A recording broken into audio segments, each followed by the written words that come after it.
Hundreds of people peacefully protested the death of George Floyd in Fort Smith today.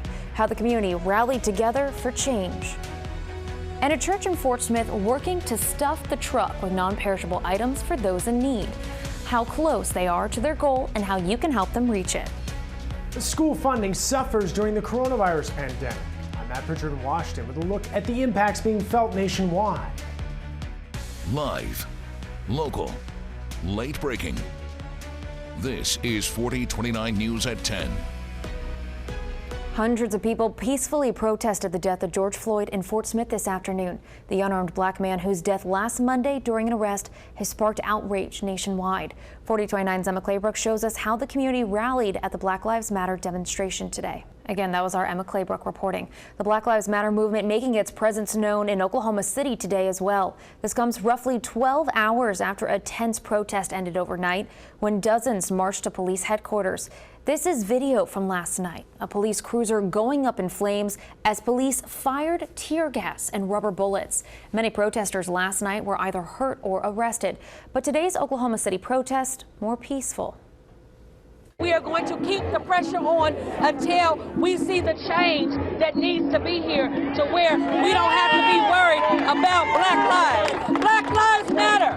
Black lives matter. Black lives matter.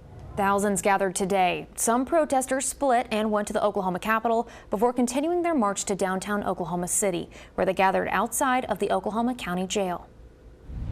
And in Missouri, the Ferguson Police Department building damaged following protests there. That's according to a tweet by the St. Louis County Police Department. All non-essential personnel have been evacuated from that department. The city's mayor issued a midnight curfew. Ferguson was the site of several violent protests after Michael Brown, an 18-year-old black teenager, was shot and killed by a police officer in 2014.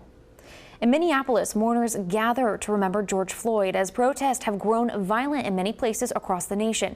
Many of those protests descending into confrontations with police. Here's ABC's Alex Prescia with the details. New tonight, the former Minneapolis police officer charged with Floyd's death has been moved to a new jail.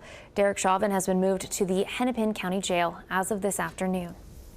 It was another beautiful day today. This weekend has been just amazing weather-wise. 4029 Chief Meteorologist Darby Bybee is here. And Darby, I think you have some good news for us about tomorrow. Well, I mean, we've had a lot of good news. It's been nothing but good news this weekend. Turning now to your coronavirus coverage. Here in Arkansas, there are now 7,253 total cases of COVID-19. Over 1,800 of those cases are currently active. We also know that 133 people have died in the natural state. In Oklahoma, there are 6,506 total confirmed coronavirus cases. 334 people have died in the Sooner State. You can stay up to date on all the latest coronavirus headlines in our area by downloading the free 4029 News app. You can find it in both the Google Play and Apple App Stores. People at a local church are asking for food donations to help those in need during this pandemic. 4029's Kendall Ashman reports from Grace Community Church in Fort Smith, where volunteers are collecting donations this week. Schools across the country are bracing for the worst as impacts from the coronavirus pandemic deplete state budgets and lead to a steep drop-off in school funding.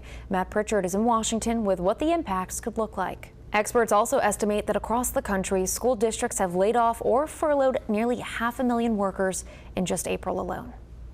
Still to come, the SPACEX crew has docked with the International Space Station. What those NASA astronauts have to say about their 19-hour journey. And here on 4029, we are honoring local graduating seniors with a shout out tonight. Help us congratulate Lexi Ogle. Lexi is graduating from Poto High School. A big congratulations from all of us here at 4029. We'll be right back after this.